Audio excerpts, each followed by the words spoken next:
Ladies and gentlemen, yes, this is your favorite show, Sports Unfolded, with your favorite hosts, Eric and Ron.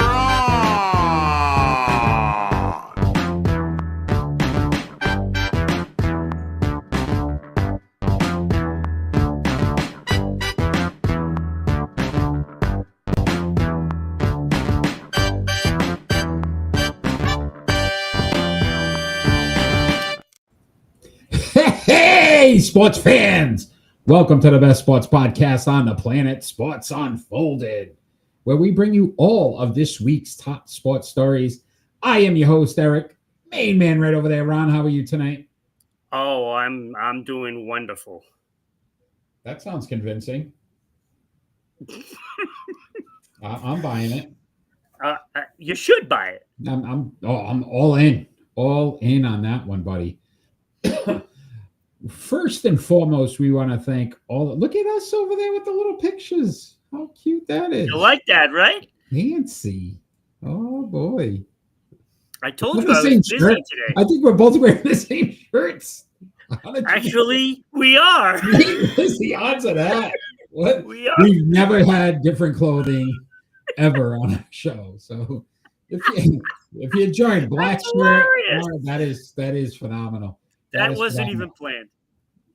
So I want to first and foremost ask all those that join us live tonight, please join the chat. Let us know what you think about the topics. If you have anything else you want to cover, let us know. We'd be more than happy to talk about that, as well as thanking those that help us continue to grow. And we'll start off with WDJY 99.1 FM in Dallas, Georgia, on every Saturday at 1 p.m., as well as 990 WBOB in Providence, Rhode Island, on every Saturday morning at 10 a.m., and SECTV Public Access Channel 12 here in Southeast Connecticut. Thank you for putting us on every Tuesday night at 10 p.m. If you're watching or listening, join us live every Friday night at 6 p.m. Eastern Standard Time for the best sports podcast on the planet with these two dopes, and have some fun while we do it.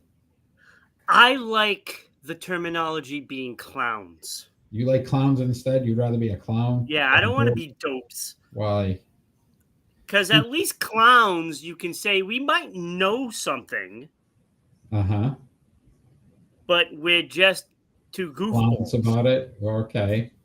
All right. That's fair enough. Because dopes tells me that we don't know anything. I mean, there's sometimes, if you look at my predictions, I mean, your predictions are a bit bad. Yeah, it might be. I might not be too good. Might not be too good. So once again, if you are joining us live, please join the chat as we discuss our topics and let us know what you think. Ron, you ready to kick this party off? Oh, absolutely. All right. Let's get it started. Let's get it started. And yeah, all right, easy. All right. We are talking on our leadoff story about the Los Angeles Dodgers, who have fallen to second place in the NL West. Is it time to panic in LA? Remember before the trade deadline, we were talking about this? Winners and losers, right? And we said, imagine if they fall out of first place. Right. They really didn't do anything at the deadline. They didn't do anything to strengthen the team. Now, ratchet injuries, bullpen, starting pitching, probably the LA Dodgers. Who are the LA Dodgers? Trying to do it and do the show at the same time is not easy for me. The old LA Dodgers. That was before they moved to LA. But I will say this. I think that since July, 15-20 overall, their bullpen is 0-4 in the month of August. They have 3 blown saves, which is one more than they actually have for saves. So you've got to start to worry about that. They're falling apart everywhere. So it's not just the bats, it's the pitching. The Padres have come alive in a massive series this weekend for the Dodgers here. They're going to play the Padres in a 3-game series. So I'd start to panic a little bit if I'm in LA. Oh, I would too, because it's not going to get any easier. Because if look, we don't know what they're really made of this season. And we all know that they had timely hitting, in the postseason. Freeman was a special player, especially in that World Series. Mookie Betts was, Mookie Betts, but he's not Mookie Betts this year. He's having a down year as he's had injury problems and he's had Freeman as well. Yeah. issues. So this is a very vulnerable team, and if they do actually start panicking, they're gonna start making mistakes. Whether it's losing their train of thought up at the plate, or just trying to push an issue to catch up. Honestly, what I'm most worried about too is Otani here, and had his worst outing as a pitcher this season with the Dodgers. Is he going to push himself a little too hard? Now this causes possible injury to him. Again, you're asking him to do, double duties when it comes to batting and pitching. So your best player currently is going to probably get burned out as well. And it's probably at the worst possible time when you're going against the Padres this weekend and you're trying to make sure that you can keep a hold on this NL West race. We go through this every year in every sport, Eric. It is hard to repeat these days in any sport. I mean, not as hard. You've got to give the Florida Panthers a lot of credit for pulling it off, because I didn't think that it would have been possible for them to do it. Mm-hmm. And here we are. We're talking about the Dodgers, and they're showing signs of cracks in the foundation. When everything is going great, the dugout is a great place to be. When it's not, and you can look at San Francisco right now, who were in third place when they got Devers, and it was close. And since then, they have just been annihilated. And the cracks show. Yeah, and I would say this. Listen, we all expect the San Diego Padres to be a competitive team. They're very deep, very good roster. And for some reason, they just haven't been able to get past the Dodgers. This could be the season. You're seeing, to your point, those cracks. I would also question Dave Roberts here, because we know that there was always some tension with him and the Dodgers till he actually got to the World Series and was able to win one. Yeah. This could just, basically open up that box again and make it very difficult for the Dodgers inside that clubhouse to be, a top contender again. Yeah, and you got to think, okay, you're the defending champions, right? Everybody that plays you wants to beat you as a measuring stick. And they come to play. There's no games that you can take off. I mean, even the bottom dwellers are having success against them. And that is something that used to be a gimme and isn't so much a gimme since the All-Star break. Yeah. Yeah. I don't know if they get out of this hole. Obviously, we'll do our predictions later on in the show for this series, but this is a must-watch weekend if you're a baseball fan, because if the Dodgers get swept, you're looking at a 4 to 5 game, then it becomes for the Padres. They even make the playoffs. Yeah, the Padres now take a 5 game. Yeah, you're probably not going to win the West. Now you're talking about wild card position, right? Playing that extra game and having to do some things that may not be beneficial to a repeat run. You won't be able to set up your rotation as well either. Yeah. If they have any pieces left. Yeah. Yeah, it's going to be an Makes you interesting wonder weekend. why they traded away a starter when the pitching staff has been brittle. Yeah, you gotta look at the general manager there too, because definitely going to be something that will probably get discussed Yeah. if they don't make the postseason, or again not make it back to the World Series, because there was definitely some questionable moves. Yeah. Looks Uh, pretty grim right now. all right, you out there live, let us know. Dodgers, should it be time to panic? What's your thoughts on that? And anything else in baseball? We will have another baseball story later on in the show. But Oh, we're yeah. gonna move on to the NFL, Ron. And the Pittsburgh Steelers have decided to sit most of their starters for this upcoming preseason game. Do you think it's the right decision by the team?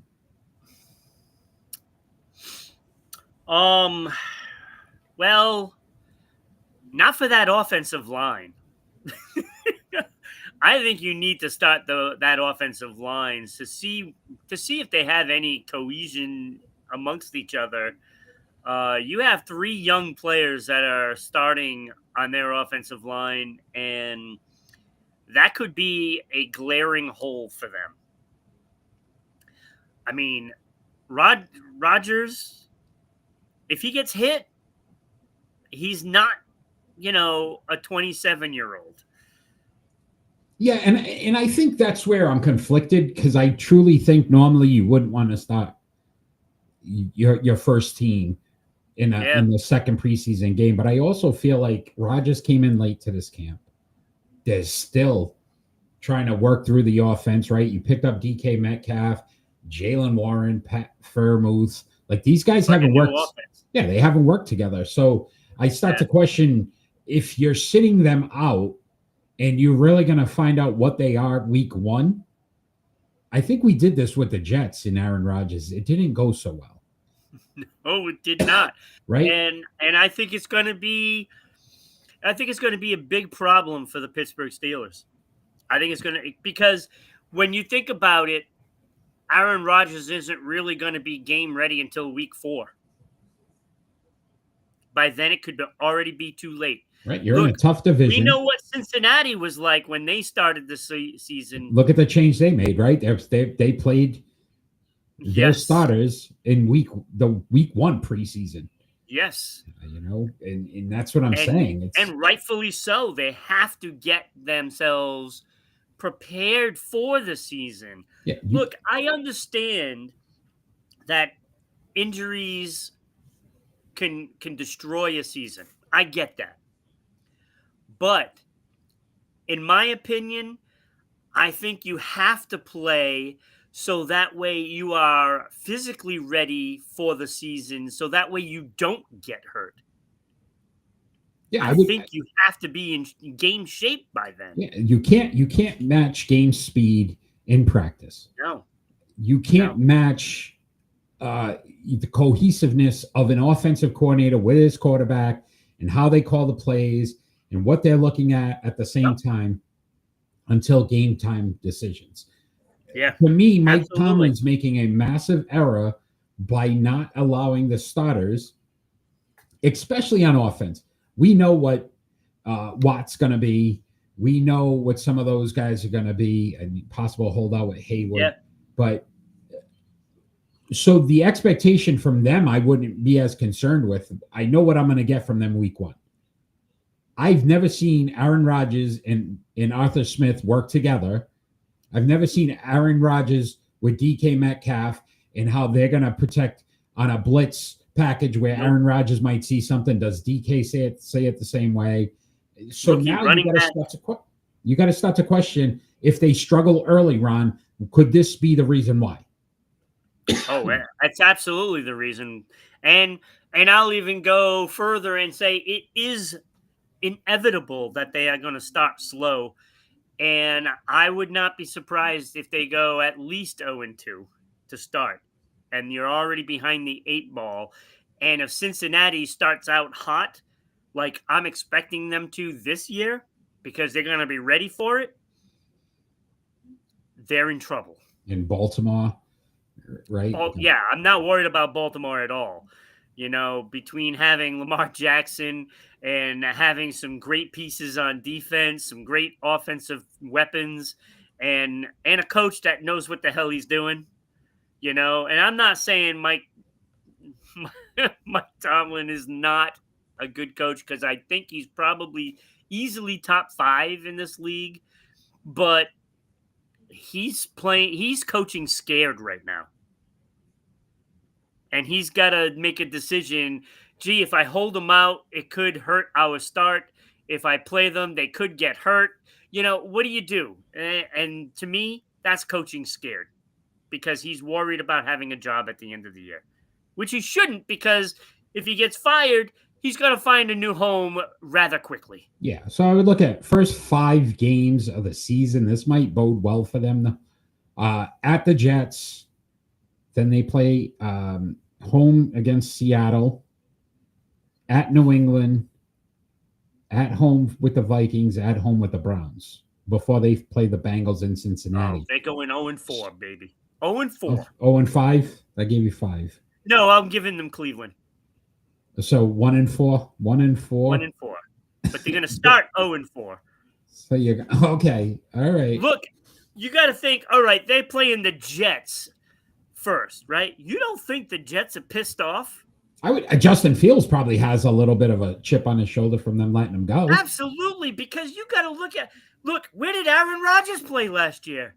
The Jets. You don't think that defense is coming for his head? Yeah. Actually, they both quarterbacks rolling around on the field. Yeah, both quarterbacks flip-flopped, right? Yeah. That's a good call on that one.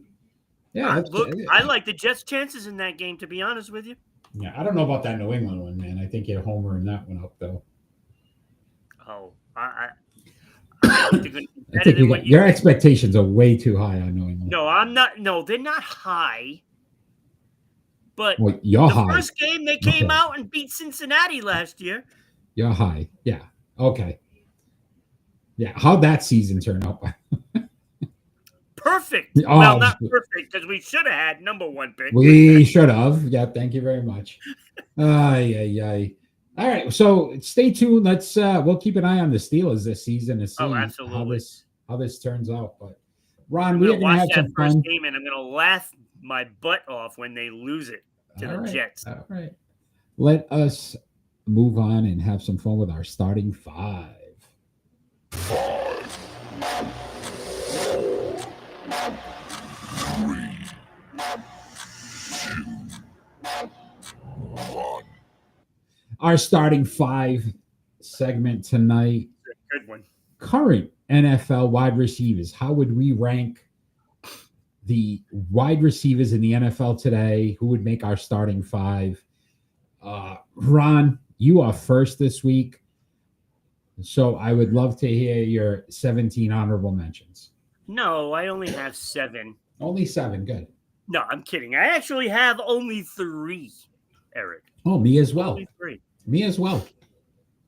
I have Garrett Wilson on my honorable mention. I just like the player. I think he's just a great player, and I'm hoping that he gets some good quality time with Fields this preseason, so at least he can have a good year. Okay. Now, I'm hoping that they win 1 game, and that's the game against the Steelers. How do you really feel? I also have the ramen noodle guy, Amon-Ra St. Brown. Okay. On my honorable mentions. Okay. And I have Mike Evans, because no matter who's quarterback, I think he gets his catches. Yeah. So I have Mike Evans as well. I truly think, again, you're guaranteed 100 catches and 1,000 yards every season from him. I am very early on impressed with Malik Neighbors of the Giants. Oh, yes. Had a very good season last year, and I'm seeing some amazing catches in training camp. So I think he's going to be pretty good. And a kid that, honestly, it depends on the quarterback play here, but Brian Thomas Jr. at Jacksonville, I put him on there. He did have over 100 catches and 1,000 yards last season. Very tough to stop. I think this kid could be a playmaker for years to come. Yeah. It's going to matter on the quarterback play, though. It's a good player. I mean, he had a great season last year. I didn't go with him because I want at least another season. Okay. No, it's fair. It's fair. Yeah. All right. Yeah. So let's start Good off player. our starting five. At number 5, Ron, who do you have? I have CD Lamb. Ooh, okay. You know, I was thinking about putting, Mike Evans ahead of him. And then I was like, he just has so much more athleticism than Evans in my book. And he's got all the tools.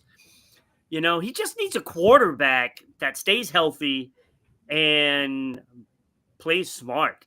And I don't think, doesn't matter where you put him in the league, I think he gets his. Yeah. Danny, thanks for joining. I like the pick. I may have had him. I may have him a little higher. I did go Garrett Wilson at number 5 for me. Last season, 101 receptions, 1,100 yards, 7 touchdowns. He's been a rookie of the year. He's only been in the league. This is his 3rd season. So, but I love what he's able to do athletically. So I put him at 5. Yeah, that's totally understandable. I can't wait to see who you left off. And I got a feeling you left off my number 4, and that is Tyreek Hill. I don't like him, and I probably wouldn't want him on my team, but the man does have skill. And, he's got the speed, he's got the hands, he's got the playmaking ability, and I put him at number 4 for those reasons, despite not liking him. Yeah, I can't. I don't like him.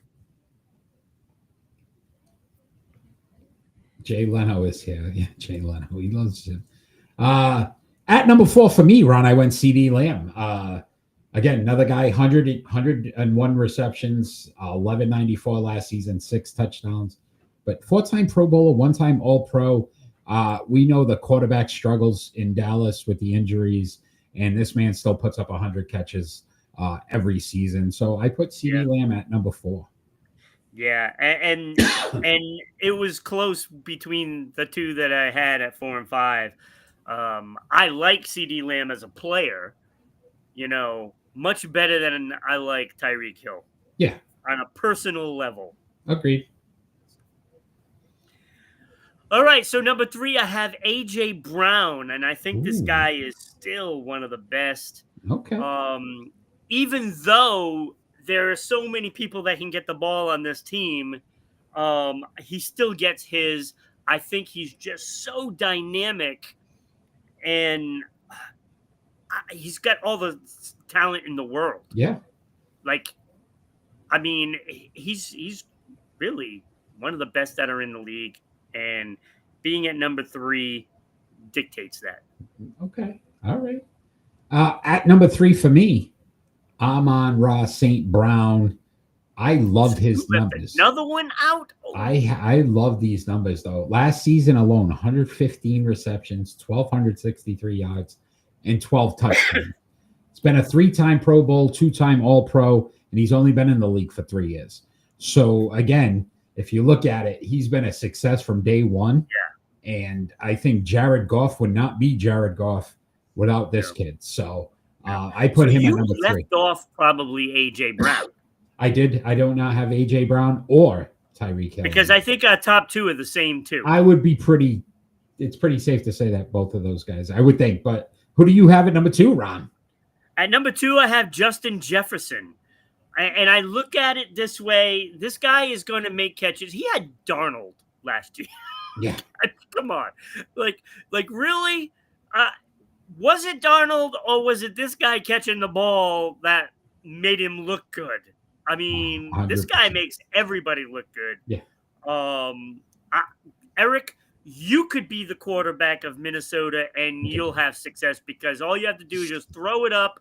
And if Justin Jefferson can make the catch, he's going to make you look good. Manny, thanks for joining. CD Lamb would run you over, Eric. Yeah, I'm not saying I'm complimenting CD Lamb. I put him at number 4. I gave him. I'm on. So at number 2 for me as well, Ron. Justin Jefferson. I agree. Listen, 4-time Pro Bowler, 2-time All-Pro, Offensive Player of the Year. Last season, 103 receptions with Sam Darnold, 1,533 yards. That's ridiculous. In 10 touchdowns. I love Jefferson. I think he is a talent, to your point, can make anybody. I think J.J. McCarthy's lucky to have him because I think he's going to make him look pretty good too. Yeah, he is. But that leaves us at number 1 in our starting 5. And it's the same guy you have. I would hope so. Let's see. Jamar Chase Chase. Wow, he's so good. JJ. Uh, is nasty, better than CeeDee Lamb and I'm yeah, we had JJ at number 2. CeeDee Lamb, I had at 4. I think you had him at 5, Ron. Yeah, I don't. Right? Eric will be the Waterboy quarterback. Mama said nobody will mess with me.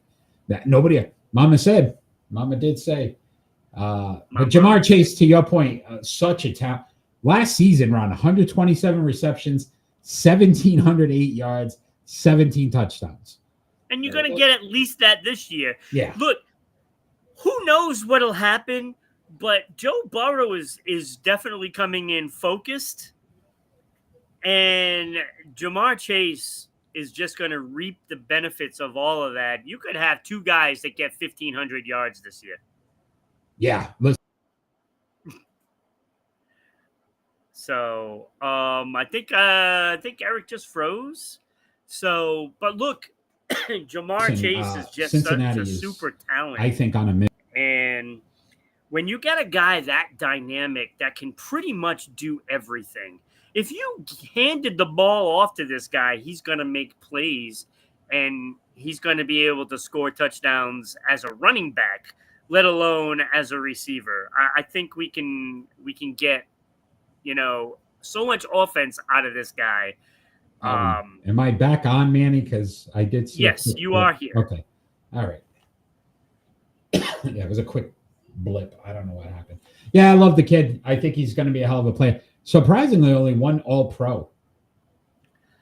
I don't know what people are thinking. Yeah, I mean, he's put up numbers consistently throughout, but I don't know. So that was our starting 5 current wide receivers.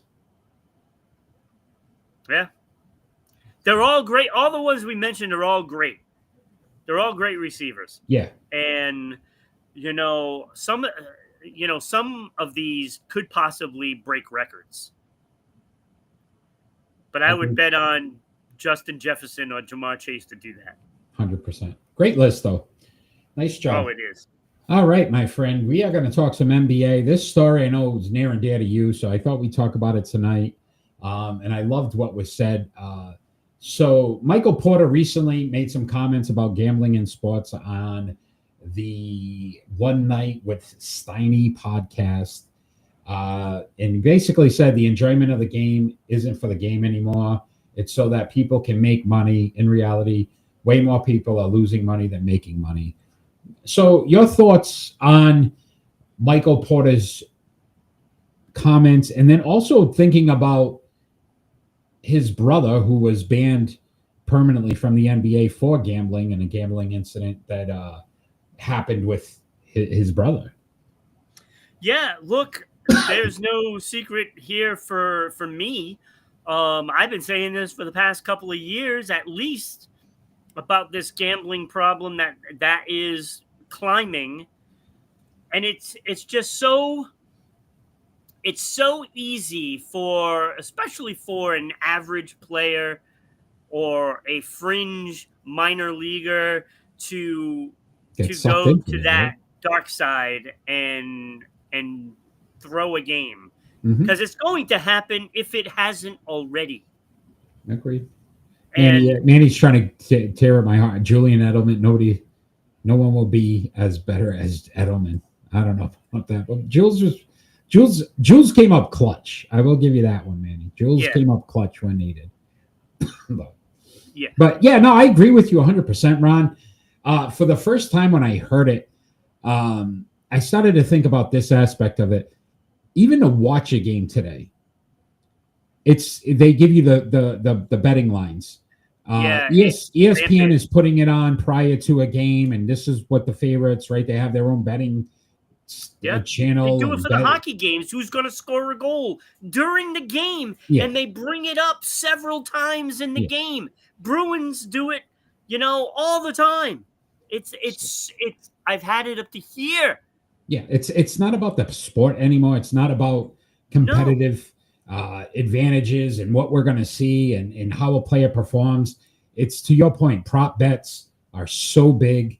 We hear it during the Super Bowl every time. How long's the national anthem going to be? How long is, you know what I mean, the first team to score? First person. Devers is going to get a home run in the game? No, I don't care. I truly think there was a prop bet on would we see Taylor Swift. So we're going to mention the Swifties because she's releasing a new album. I know how excited you are, Ron. October 3rd. I know you've already pre-ordered your copy. Thanks a lot, Travis, for bringing that on your podcast. But anyway, I will say I don't enjoy watching that part of the game. I don't care, especially a person that doesn't gamble, that it's taking away from. We're not talking about percentages of a team making a first down. It's about a bet on who will touch the ball or get the first down. That's what they're going towards. And I think he's right. More people are losing money than making money, but somehow these national sports medias and these companies are just continuing to filter that piece of the business into. They have taken over sports. The sponsorship for teams. And this is a problem because look, it's bad enough to see the face of a sport like Wayne Gretzky promoting gambling. I don't want to see it. I don't want to see that. But it's worse when you see Connor McDavid doing a commercial for sports betting. What is an active player doing sponsoring that? It is absurd, and it is a problem that is going to blow up in all these sports faces, and I'll be the one standing there saying, I told you so. Yeah. The problem is, though, Ron, to your point, there's millions upon millions of dollars, and this will never end now. They've allowed it to creep into the sport, and you sit back, and we've argued about this a million times, but you can allow Pete Rose to not be in the Hall of Fame in Major League Baseball, but at the same time now you're on every 5 minutes during a broadcast talking about prop bets, talking about who's favored in the game, talking about the final outcome of the score and who can win big by place your bet now. Place your bet now. They're contradicting themselves. I mean, honest to get both sides. Gambling, doing parlays does make it more entertaining to watch the game, but at the end, I don't think so. I don't do that. I don't like it. Away from the game. No, he's right though. Listen, I could see his point of if you really don't care about sports, then you're just gambling on the sport. But the problem is, for true fans of sports at this point, it's taking away from the actual game. It's not promoting the game anymore. We're promoting the parlays. We're promoting the prop bets. We're promoting the outcomes. And we're not promoting the actual game itself. Right. And now there is a question about every game's legitimate results because of this gambling thing that is just funneling money through the sport into people's pockets. And if you don't think that these owners of all these teams aren't making money off of this stuff, of course they are. You're out of your mind. Arizona, I think they have an actual facility in the stadium during the game where you can just go, whatever it is, one of those, and place bets while the game's happening. It's just gotten to the point where you want to regulate things, but then you keep increasing. It's like, I don't want, somebody's on a diet and, you're just bringing them salad and all of a sudden it's like, here's a piece of cake. Here's some cookies. And you keep bringing it in. Eventually, unfortunately, that person's probably going to break and just. So you don't want these athletes. Yeah, you don't want these athletes, these referees, these ownership team to gamble, but you keep throwing it in their face. And what ends up happening is what do you think their boys are doing that are struggling in the street? Some of these people come from very low income, bad neighborhoods, bad areas, and their friends never get out of that. And what happens when their friends need 20,000? Hey man, missed that free throw in the third quarter. I got a prop bet on you. Do you think blood sometimes in that, the bonds between friends and family sometimes are stronger than anything you're going to have with a team? Absolutely. And this is why you continue to see these things happen. Yeah. It's going to be something that is going to crush one of these sports. It's going to crush it. Look, I mean, we see it all the time in all these sports. There's always the small players that get busted, right? Yeah. It's going to be a big one. Let me ask you this, and again, this is not me accusing anyone of being a gambling, because I wouldn't. I don't know. I would never know. Patrick Mahomes. Let's just say, do we take away the championships for the Kansas City Chiefs? Does that start to become the reality of where they're going to be? And that's what I say when you think about taking away from the game.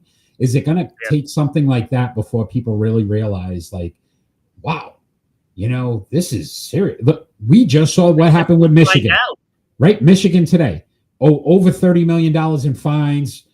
What do we say? Jim Harbaugh can't come back for like 12 years now if you ever wanted to coach. But and that was just some sign stealing. That wasn't even gambling.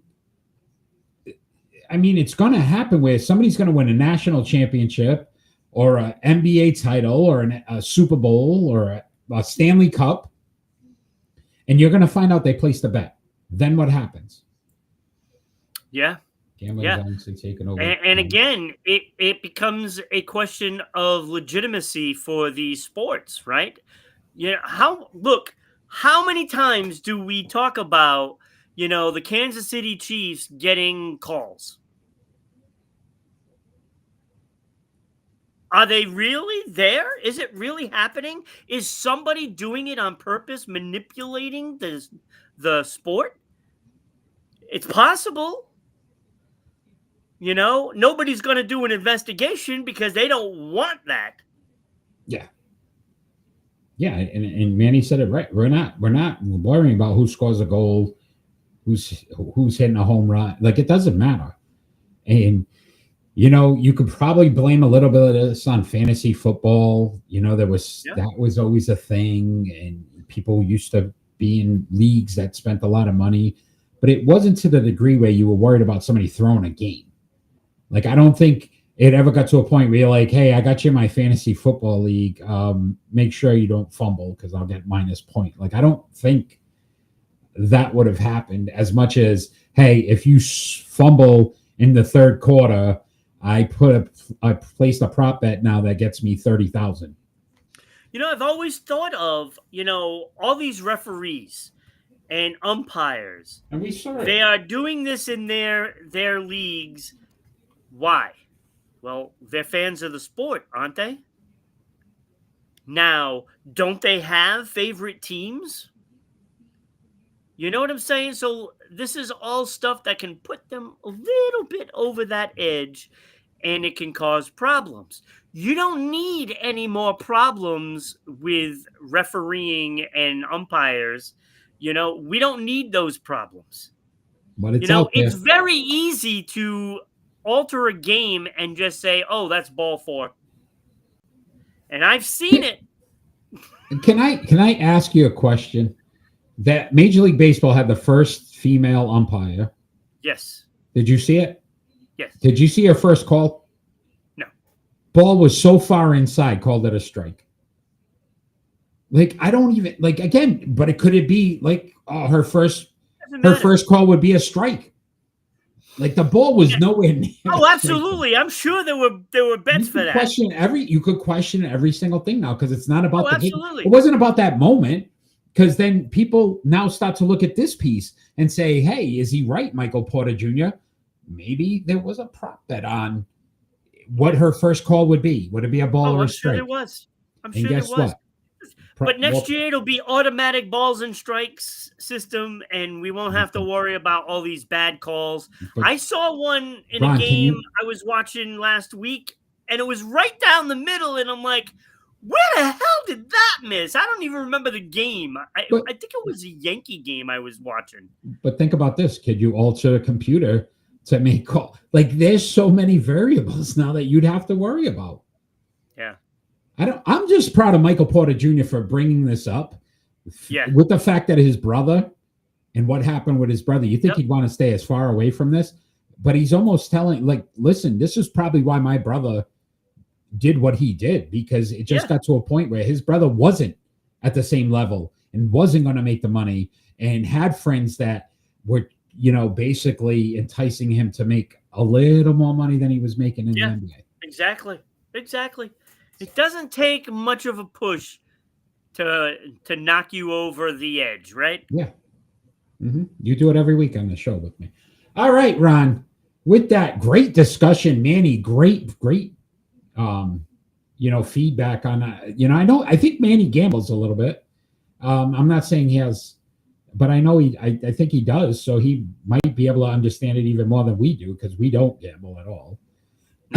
But great insight, Manny. We appreciate that. Say why. We appreciate that. All right, Ron, it is time for split decisions.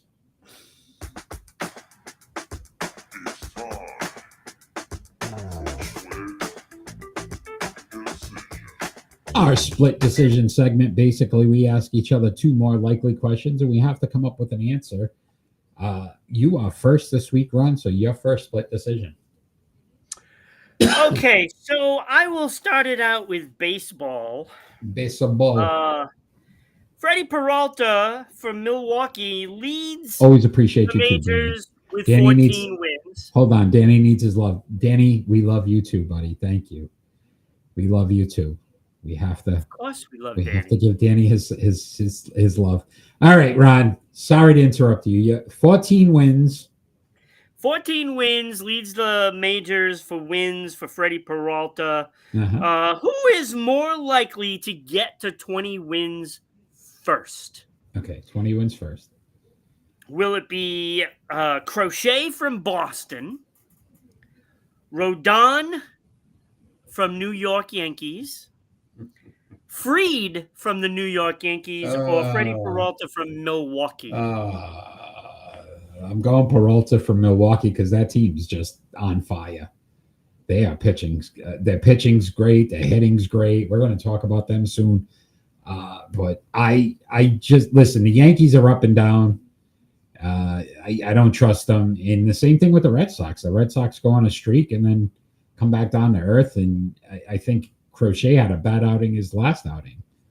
So and again, I don't think the bats are alive enough in Boston or New York to keep either pitcher or either three of those pitchers alive long enough. Whereas Milwaukee, you could see them being able to hit him. Do you think any of them are going to hit 20?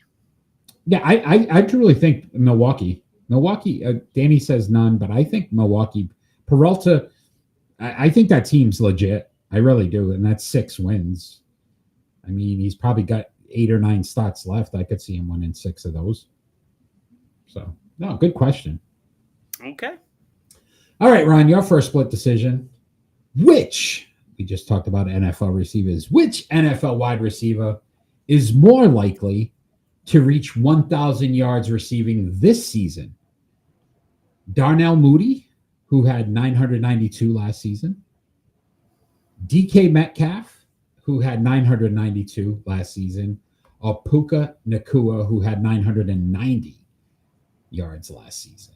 Who's more likely to get 1,000 yards? I'm going to go with Puka. You just wanted to say First of all, he has like one of the best names in NFL. That's what I say. You just wanted to say Puka. Puka Nacua. Darnell Mooney, man. He needed 8 yards. He's got a good name too. But Mooney in the bank. Puka Shorty, Nacua, what you drink. Come on. He's going to get there. Yeah. Easily. Because they don't have Cooper Kupp, right? So No Stafford. He'll be back. He's practicing. Did he's going with Pocha. Puka.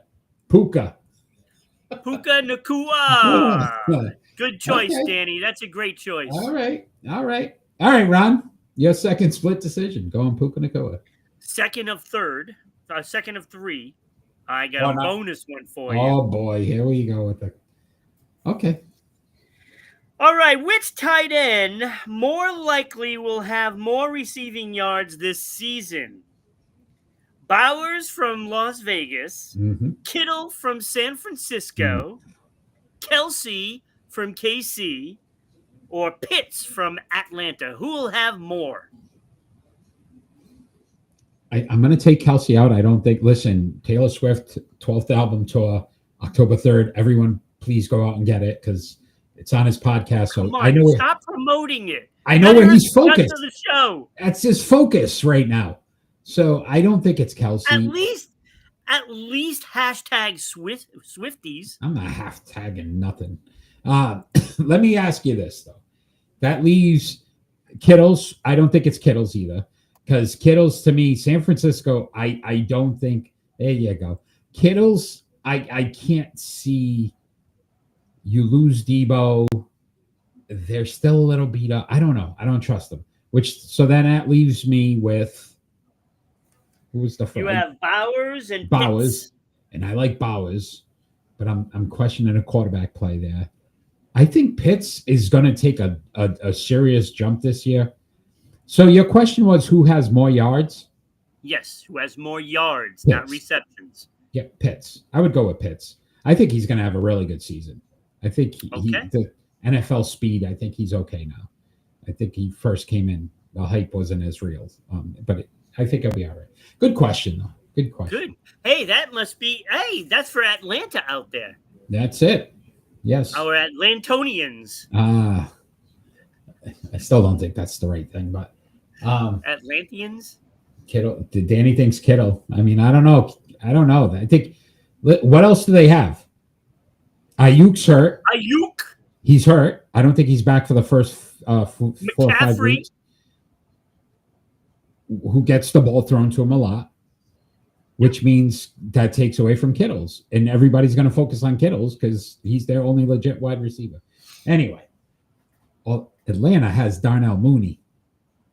All right. With that, Ron, let's ask you an NHL question.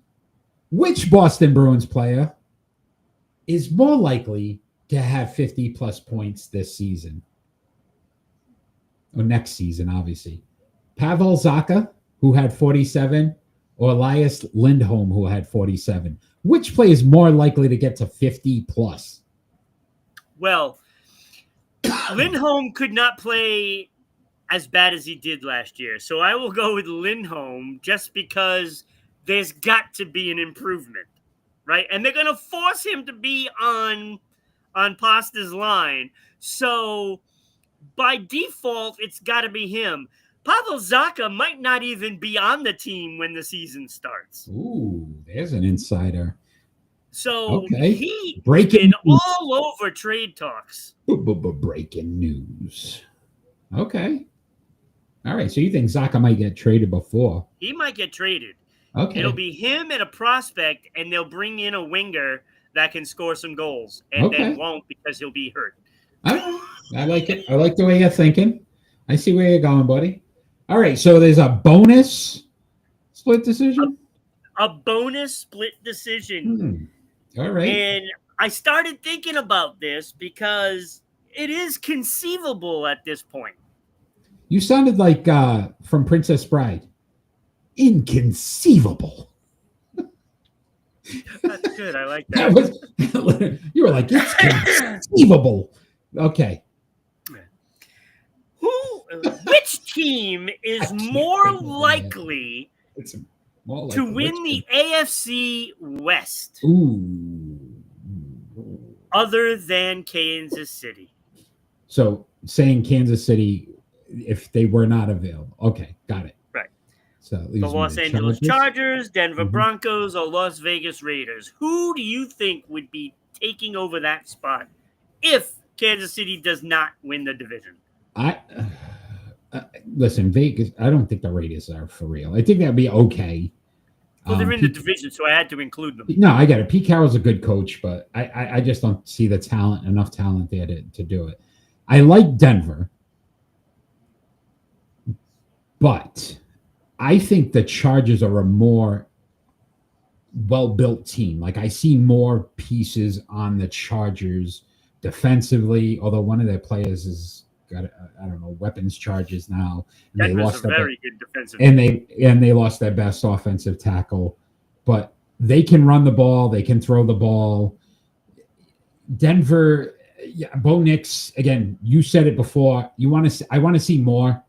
Like, it was year one, and so I would side towards Herbert and the Chargers. Broncos, though, close second. Like, I could see the Broncos. So one piece or another, I could see the Broncos overtake the Chargers, but I would go LA first.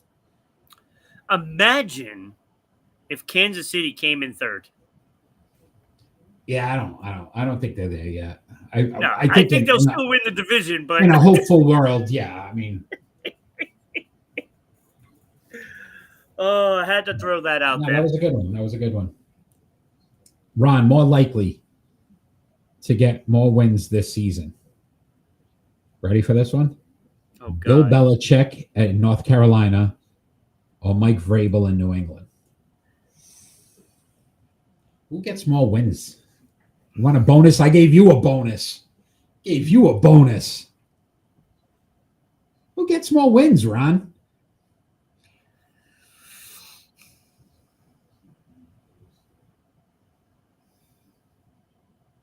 How many games are in the season for college? I think 12.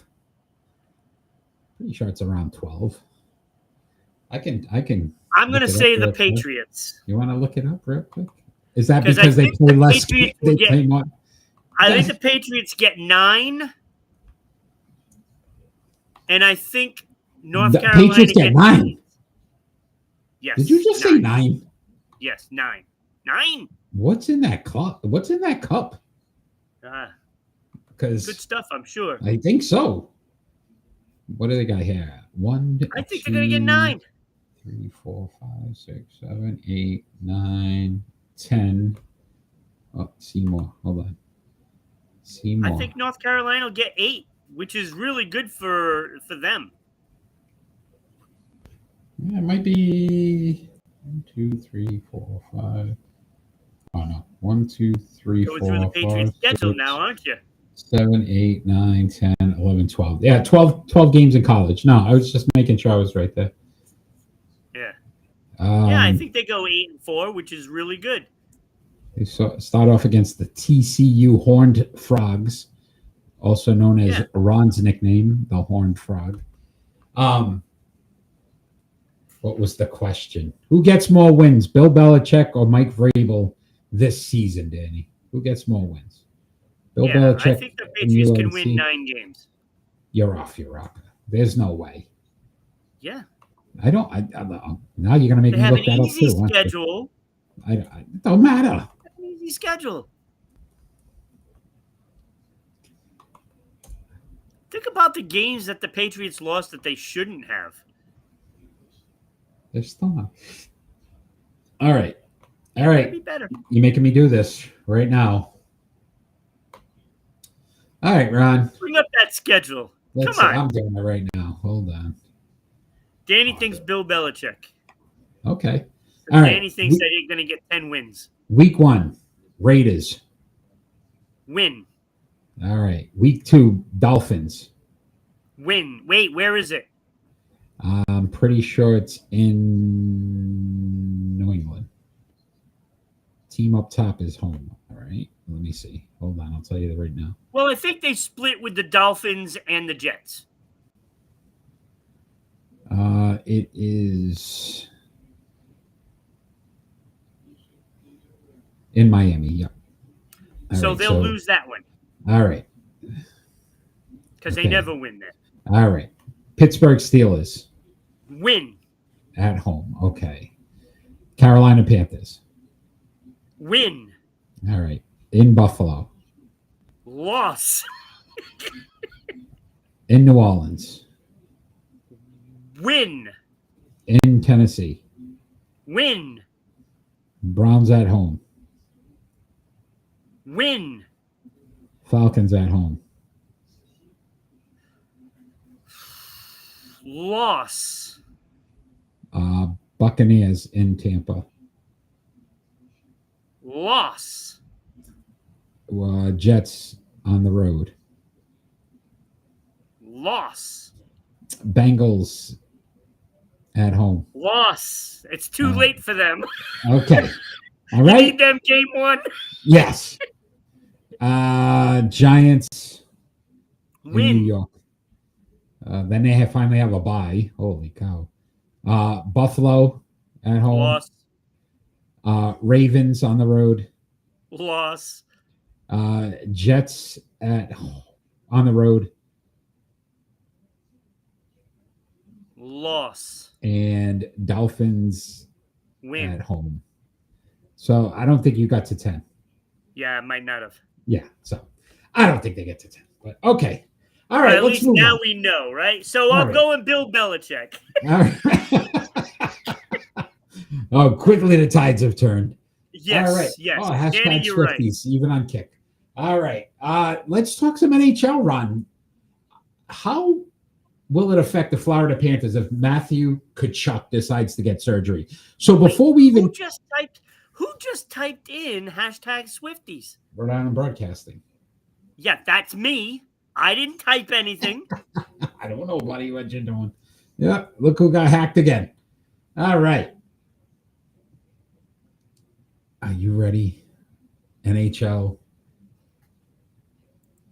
How will it affect the Florida Panthers if Matthew Tkachuk decides to get surgery? So my question would be here first, Ron, before you even start, how tough, you've said this a million times, but how tough are NHL players when he has a torn abductor muscle and a sports hernia, and he's debating if he should get surgery because he doesn't know if he wants to miss 2 to 3 months of the season?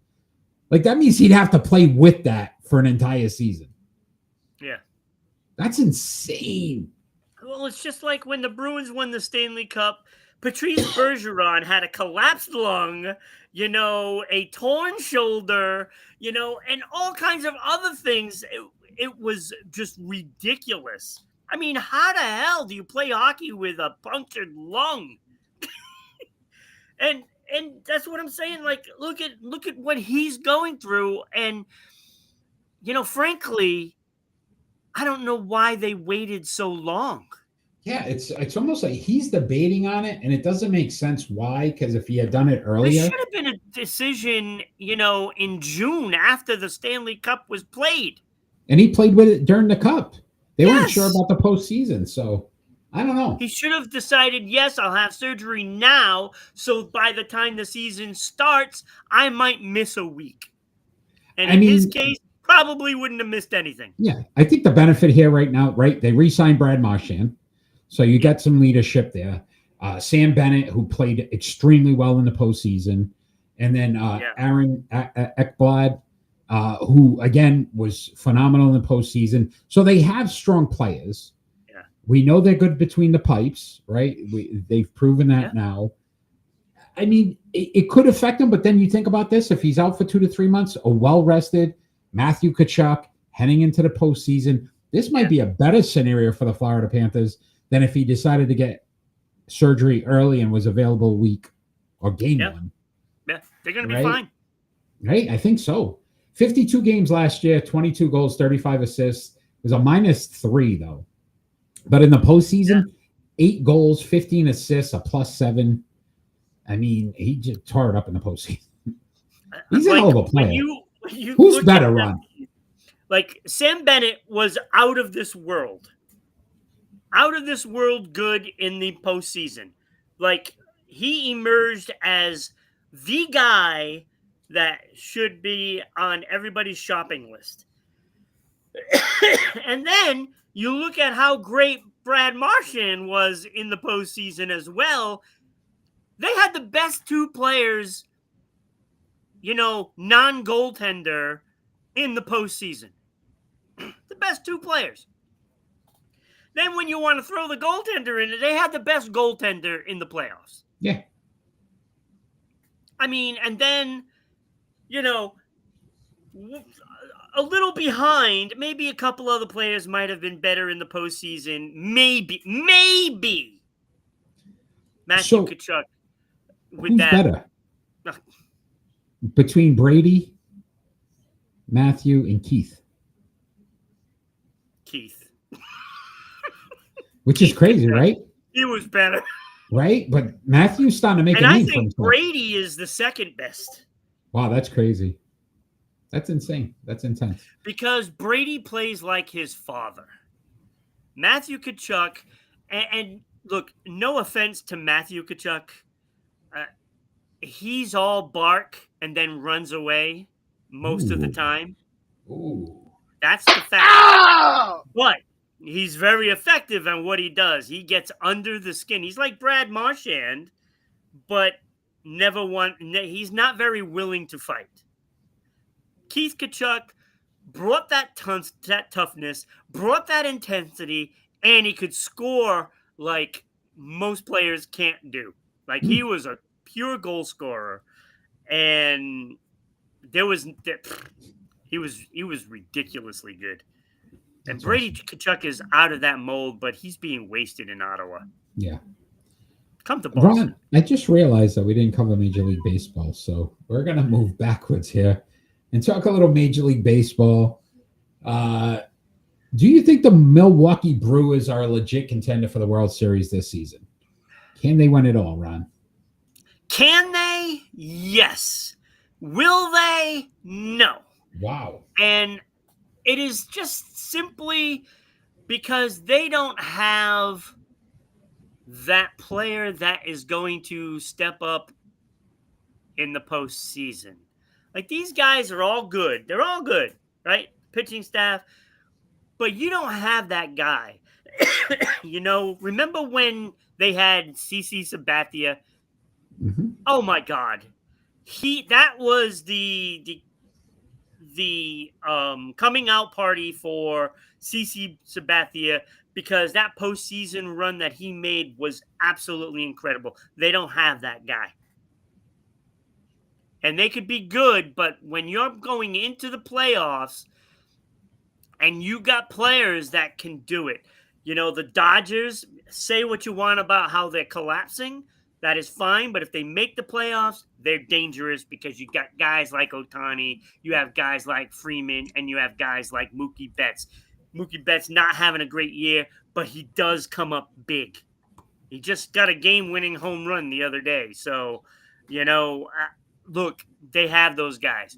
You have Philadelphia. Look, Harper is a clutch player. And I agree. Milwaukee doesn't have that guy. Milwaukee doesn't have it. So I don't think they can get through that gauntlet, because you still have San Diego in the mix. And, and the Mets, who knows with the Mets, right? I don't think they have the guy either. But Pete Alonso could be the guy. Yeah, so I mean, I want to agree with you, but at the same time, best record in Major League Baseball, right? 76-44. Currently on a 12-game winning streak.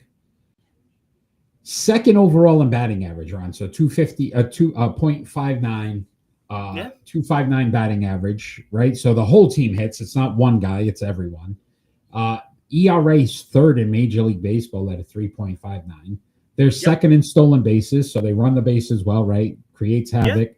You get on base, there's a good chance they can make some noise. Fifth overall in hits, 1,053. Number one in point differential, Ron. So they're not winning games everything like 1-0. Points to them winning, right? Yeah. Everything Second points in to runs, them coming out of the National League. Yeah, third in runs allowed. I think it's because they have collectively good players. Yeah. And it's a more of a team. And I think in the postseason, sometimes, especially in baseball, that is an opportunity where, again, now, if you shut down a Mookie Betts or a Shohei Ohtani, the Dodgers seem to fall apart, right? The Mets, they were hot. I'm not worried about the Dodgers, to be honest with you. Right? The Padres, maybe. I'd be worried about the Phillies. And Phillies. Those are the two teams I feel have the best shot to beat Milwaukee. But I could see Milwaukee coming out of the National League. The Phillies have those guys that can get it done. They're great guys. And, You don't have to hit 300 in the postseason. It's when you hit them. Yeah. And they got those guys. And what they do have, they have those pitchers that can shut you down. And they have done it in the postseason before. So I like Philadelphia's chances more than Milwaukee's. Milwaukee can win it all. They can. They can. But I don't think they will because they don't have that. It'd be a guy. good story, though, right? Yeah, be a fun story. I'd like to see him do it. All right, Ron, we're going to move on. I wanted to get this story in. We're going to move on and continue with this baseball talk with our pick and roll. It's time for pick and roll. Our pick and roll segment tonight, 1992, 33 years ago. Catch My Fall. Season 5, episode 33. See what we did there. These 1992 Major League Baseball draft picks all became an all-star. That was Phil Nevin, Jeffrey Hammonds, Preston Wilson, Jason Kendall, Charles Johnson, and Johnny Damon. We are going to rank them from 6 to 1. That was not a great draft.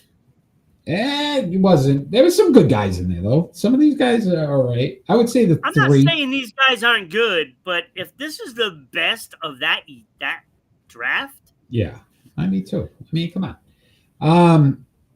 Ron, you are first this week, so you start us off with your pick and roll. I don't think any of them are Hall of Famers. No, not one. Not one. Agreed with you there. All right, so number 6, Jeffrey Hammonds. His numbers really suck. Wow. I'm sorry. Jeez. I mean, 824 career hits. Really? 110 home runs, a 272 batting average. At least he's above that 270 mark. 475 runs scored, 423 RBI, 67 stolen bases. So he wasn't really great at anything. But he did get an all-star. Wow. Okay. Must have been a bad year. Oh, wait, that's right. I forgot. They have to send somebody, every team. He's the case why they should not have to do that. Okay. Number 5. Oh, he's much better. Phil Nevin. With a whopping 1,131 hits. Way more. 300 more than Hammonds. He also got double the home runs with 208. Woohoo! What a threat at the plate. He also played in 1,100 more games. I would hope he had more. Yeah, right. Exactly. The big 270 batting average. 584 runs. Almost made it to 600.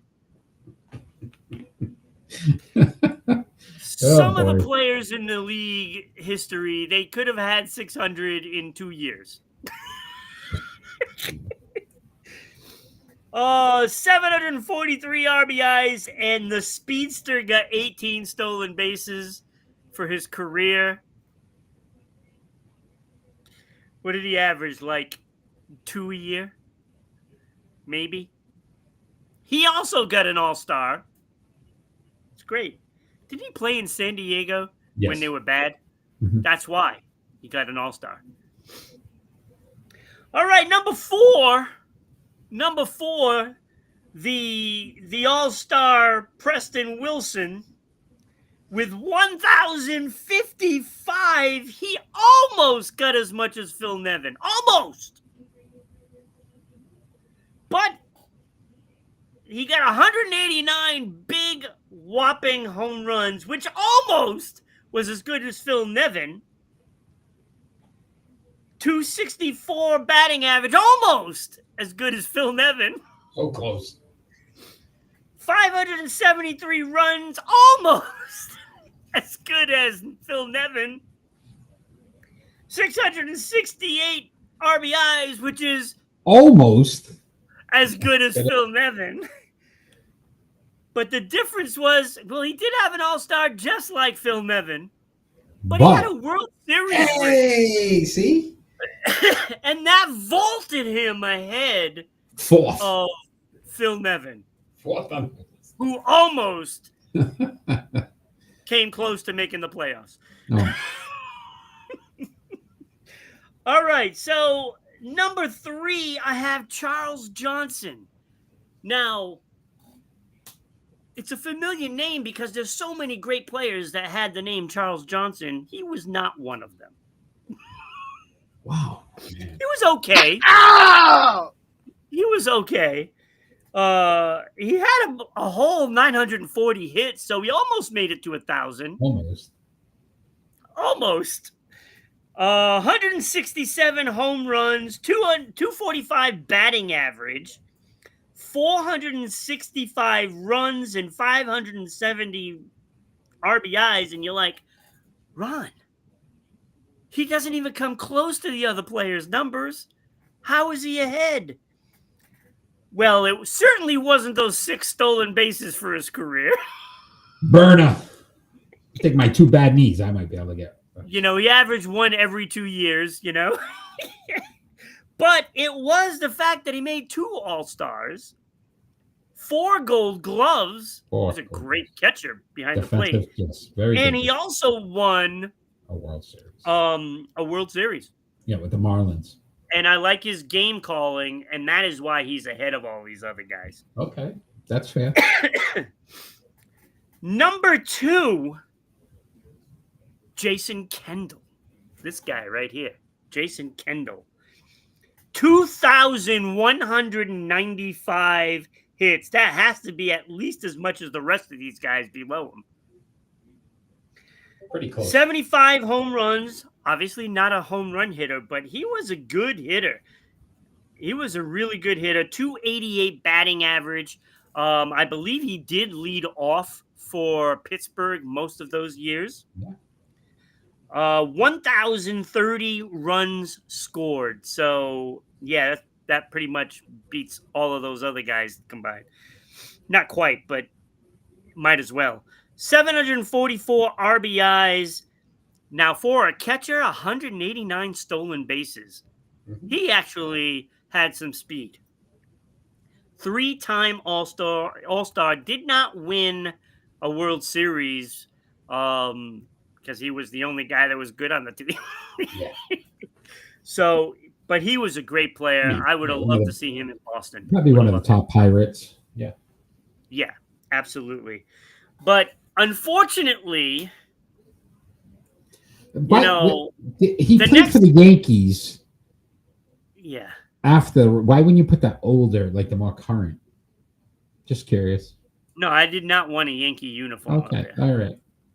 I almost put the Kansas City Royal uniform now. That would have been impressive. Okay. My new favorite team. Yeah. Each week it changes. But it wasn't even close. Johnny Damon was so much better than these other guys. Him and Jason Kendall were the only 2 worthy enough to get their picture on this screen, by the way. Johnny Damon, 2,769 hits. You know, if he didn't jump over to the Yankees, I would have said, why'd you retire? You should have kept going to get 3,000. But now I don't care. 235 home runs. He looked a little jack in his later years. Did you see him at the Yankees all-time game? No, I did not. Why would I watch that? Bro, hold on. Well, keep talking. I'm gonna look it up. I'm gonna show you. He looked bad. I cannot wait. He looked rough. 284 batting average, which was fantastic. 1,668 runs. This guy can produce. And 1,139 RBIs. Not bad for primarily a leadoff hitter his whole career. 408 stolen bases. Could you imagine him today, you know, with the bases now and the way things are?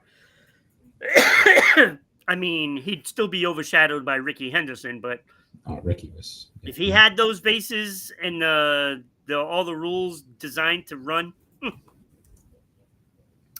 He has 2 World Series titles and 2 All-Stars, so he was easily number 1 for me. I don't think it was even close. It was not. I mean, just the hits alone.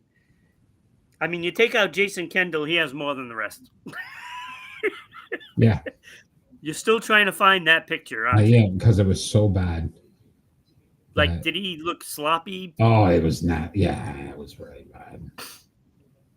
And Mariano Rivera blew out his knee in the game too. He blew out his knee? Yeah. The hell is wrong with these people? What are they trying to do? They think they're still in the major leagues? Mariano Rivera's church isn't doing so well. Oh no. Yeah, they don't employ good people. We'll just say that. Some jokes. You got some jokes. But I don't know. I don't know. As you're still looking. I'm looking. Just give me a second. I'm bitter with Johnny Damon. Why? There's a few crossovers. Clemens. Yeah, I know, but the way he did it was really bad. Really bad. I mean, how do you, as a member of that team, the Cowboy Up years, right? Uh-huh. How do you go and play for the Yankees? How do you do that? I don't understand. Know, like, if I played for the Boston Bruins, there is 0% chance that I play for the Montreal Canadiens. It's just not happening. Even if I didn't, being a lifelong Bruin fan, if I was on, I don't know, Arizona Coyotes, which is now Utah, whatever. Yeah, the hockey club. No, Mammoth. The Mammoth, yeah. Which I think they're getting sued again because that name is also used. Yeah, I know. So they're a mess too. If I played for the Arizona Coyotes, I still would never have played for Montreal. I agree with you.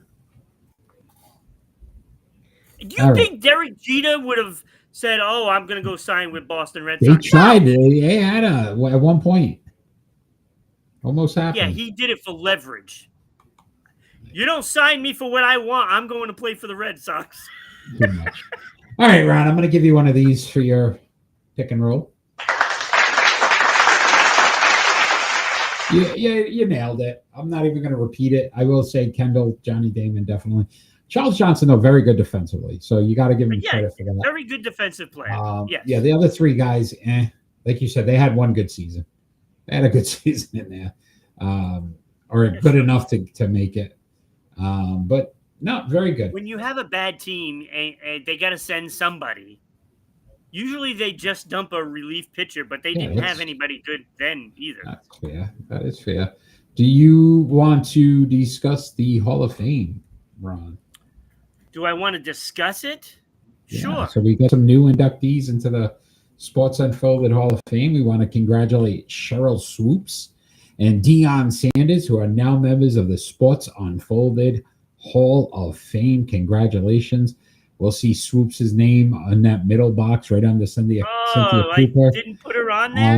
And then Deion Sanders is on the NFL one already. Yes, he is. Yeah. Oh, right under Barry Sanders. So I think because of the space, I think the Cheryl Swoops is hiding. Oh, well, we're going to get her on there. But well, congratulations to both of those athletes on their induction into the Sports Unfolded Hall of Fame. Check out the Sports Unfolded website so you can see all of their accolades and all the members there as well. But it is time for new voting. The polls are currently open on the Sports Unfolded Sports Poll page on Facebook. So cast your vote for one of these Olympians to be inducted into the Sports Unfolded Hall of Fame. Mark Spitz, Jenny Thompson, Matt Biondi. Remember Biondi? Oh, yeah. Biondi. Slavetna. Oh, yeah. Svetlana Ramashina. And that's not bad. Ramashina.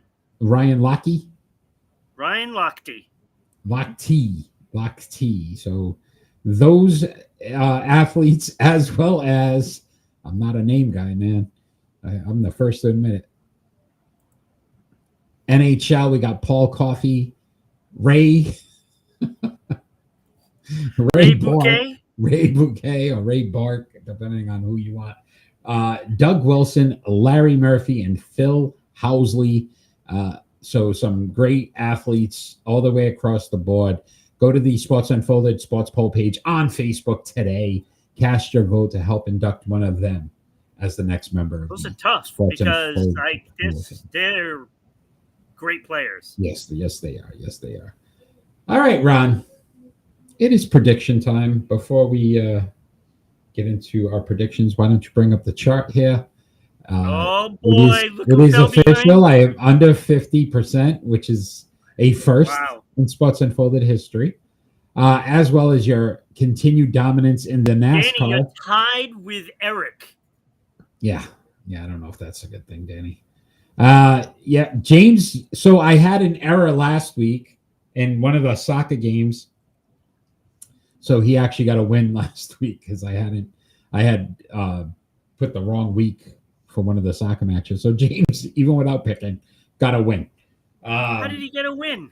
Because the week before he picked the team that won. This week I had put the wrong date. So with that, Ron, it is time to make some predictions. We are going to start off with that massive series in Major League Baseball, the San Diego Padres at the Los Angeles Dodgers. This is a 3-game set starting tonight. I have San Diego bringing out the hammers to put those nails in the coffin. Ooh. All right, Eminem. San Diego wins the series. I don't know if you know that diss, but that was against Benzino. Rest in peace. Nail in the coffin was Eminem's diss on Benzino. Anyway, I went with the Dodgers here because every time the San Diego Padres or the Giants had an opportunity to move past the Dodgers, they seem to falter. Not when they've played each other. This is not the first time the Dodgers. So I'm going Dodgers here. 3-game set. All right. Also on August 18th in Major League Baseball, we've got the Houston Astros at the Detroit Tigers. Again, 2 first-place teams. Detroit's kind of figured things back out. They're playing some better baseball. Houston did beat the Red Sox this last series, but I also feel Detroit at home, much better at home than on the road. I went Detroit. Yeah, I'm going Houston Astros. I think they're a better team. I think they have a better all-around staff. So I'm going to take Houston. Okay. All right. I don't think we have anybody live now to chime in. So there's a lot of people watching. In a shocker, tomorrow, the New York Liberty at the Minnesota Lynx. I know we haven't said, we literally did this game last week, except it was Minnesota at New York. So I think we did it the week before. They play every week, these teams. Who do you have? I'm going to go Minnesota at home. Yeah, a change of pace, buddy, because you usually go Liberty every time with that. Yeah, I know. I went Minnesota as well, who's beaten them the last 2 times they've played. I think they have the number. New York actually in second place now. The Dream actually went and pushed ahead of them for first place. So with that, on the 19th round, we have the Atlanta Dream at the Las Vegas Aces.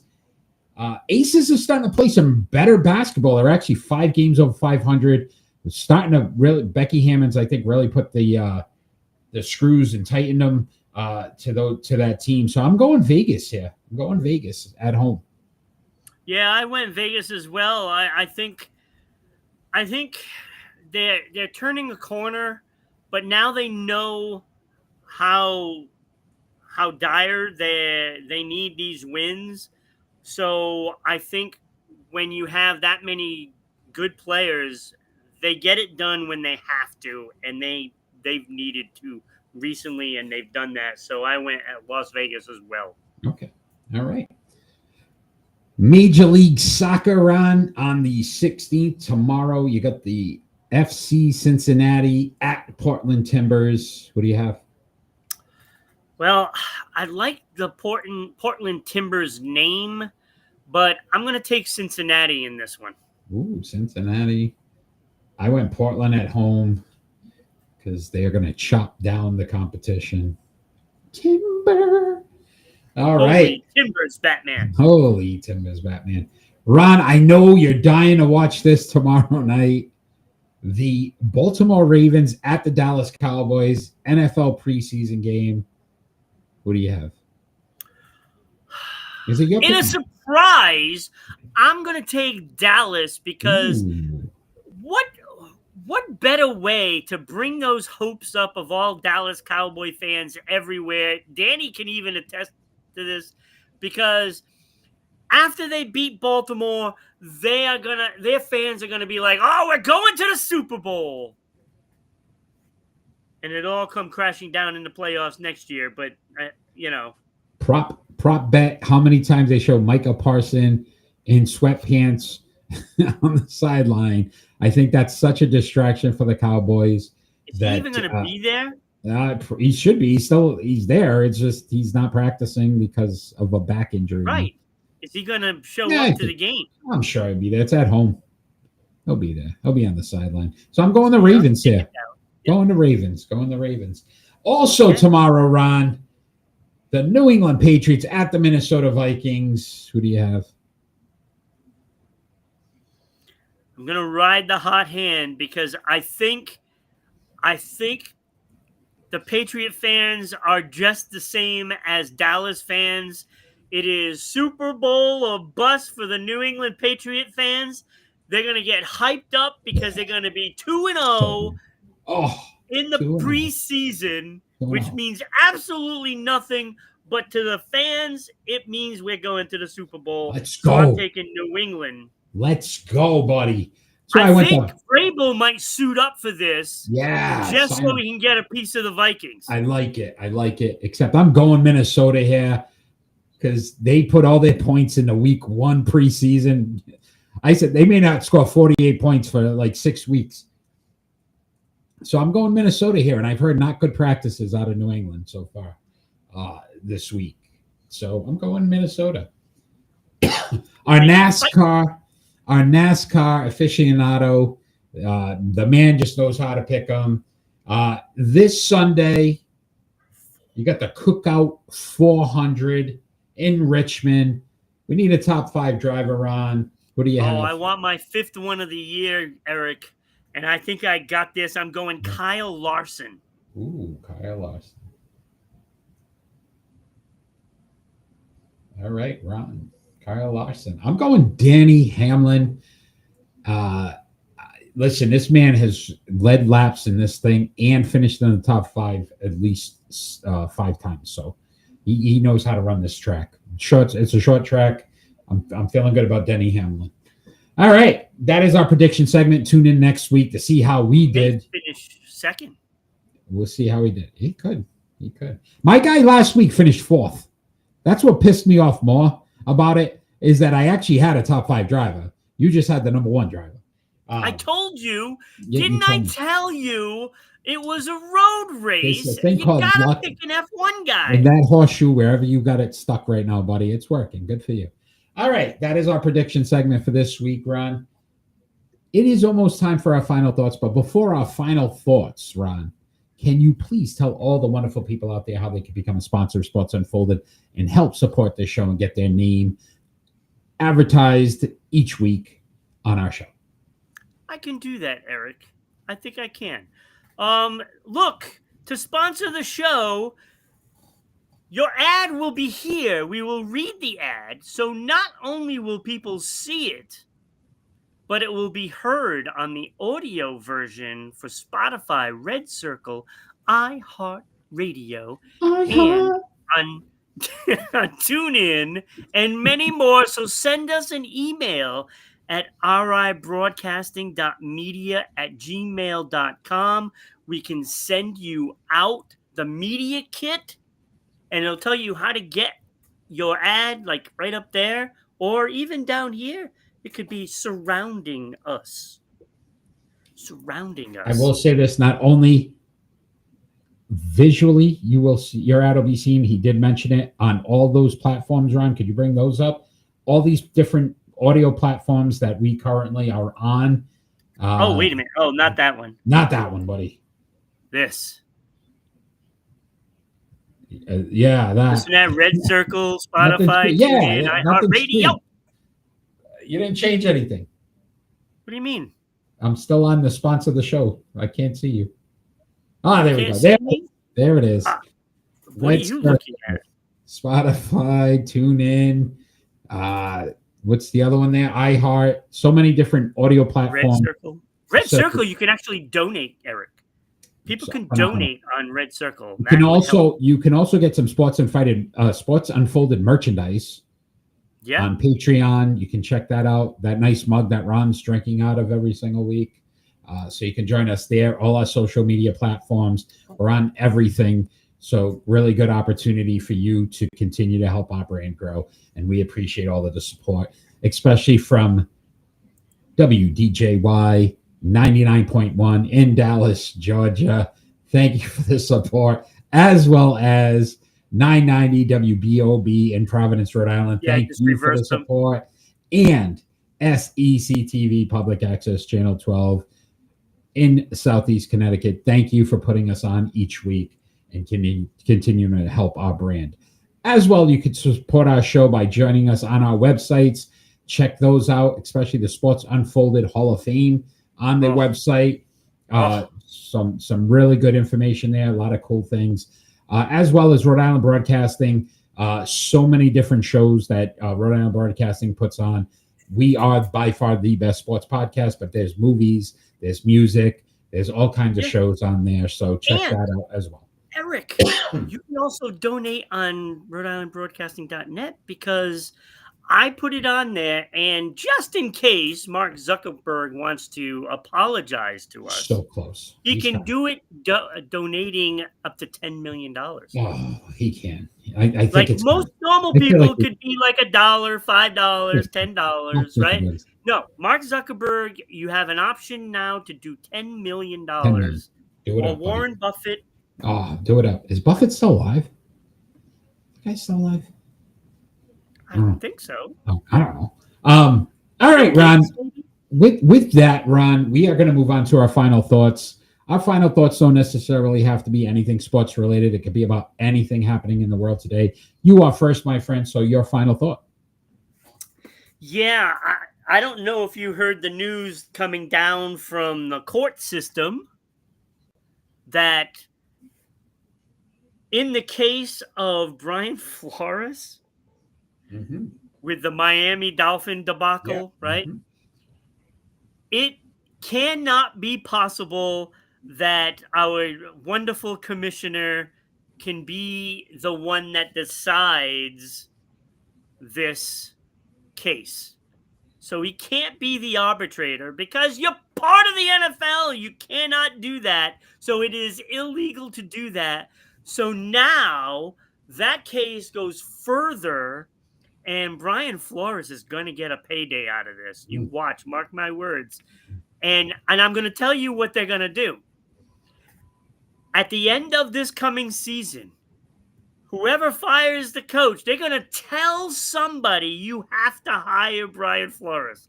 That's what's going to happen. And that's how they're going to make up for it by giving him another coaching position, forcing a team to do it and making it look like, oh, he was the best candidate. And he probably is one of the top candidates because that man should be a coach somewhere.